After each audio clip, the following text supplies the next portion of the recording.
Hello, welcome back to my YouTube channel. Today in this video we will discuss few MCQs of antibiotic stewardship chapter of infection control. So without wasting any time let's begin our video.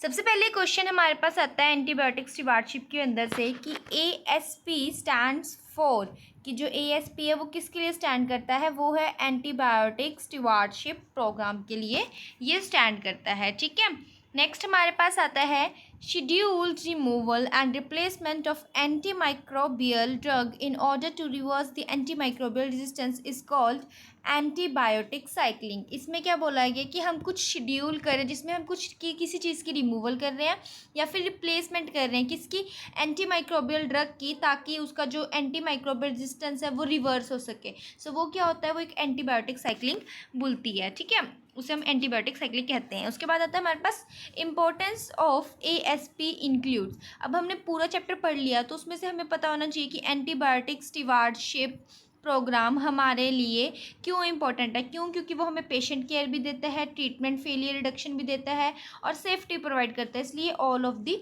Above आएगा। ठीक है, next question हमारे पास आता है microbial state in which the drug sensitive microbes become resistance to the anti microbial drug is called anti microbial resistance. जो हमारा second topic है सिलेबस में, इसमें बोला है कि हमारी माइक्रोबियल स्टेट है जिसमें हमारा जो ड्रग है वो सेंसिटिव हो चुका है माइक्रोब्स के साथ और उसने रेजिस्टेंस जो है एंटी माइक्रोबियल ड्रग से के अगेंस्ट वो बना लिया, सेंसिटिव हो गया इसलिए उसने बना लिया, तो उसे हम क्या कहेंगे, एंटी माइक्रोबियल रेजिस्टेंस कहेंगे, क्योंकि वो एंटी माइक्रोबियल ड्रग के अगेंस्ट बना है। अगर बायोटिक ड्रग के अगेंस्ट बनता तो बैक्टीरिया फॉर्म करता उस चीज़ को, तो वो एंटीबायोटिक रेजिस्टेंस बोलता। ठीक है, नेक्स्ट हमारे पास आता है मर्सर स्टैंड्स फॉर। अब मर्सर स्टैंड्स फॉर किसके लिए था, मैंने आपको बताया था, जैसे कि मिथाइसिलिन रेजिस्टेंस स्टेफाइलोकोकस, और इसके लिए जो मर्सा है वो स्टैंड करता है। ठीक है, all are 5 days of anti microbial therapy except 5D कौन कौन सी थी, diagnosis, right drug, right dose, right duration और डी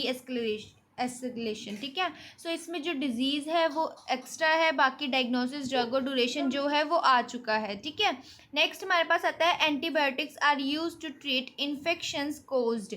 अब एंटीबायोटिक्स के लिए होती है, हमें पता है बैक्टीरिया को ट्रीट करने के लिए होती है, तो यहाँ पे बैक्टीरिया आंसर आ जाएगा। ठीक है, नेक्स्ट आता है what is meant by antibiotic resistance. Antibiotic से आपका क्या मतलब है। ठीक है, it means the bacteria have developed antibiotic resistance. इसमें क्या आएगा कि जो आपका बैक्टीरिया है उसने क्या किया है, उसने एंटीबायोटिक रेजिस्टेंस जो है वो डेवलप कर लिया है। ठीक है, सो इसलिए इसका आंसर जो है वो बी आएगा।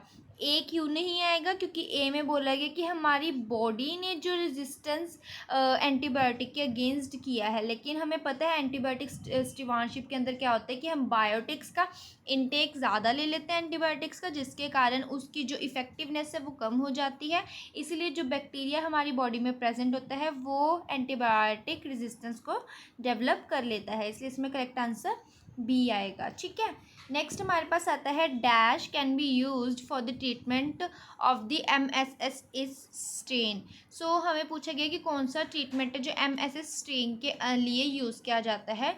सो नन ऑफ द अबव इसमें आंसर आएगा, इसमें से कोई भी नहीं है।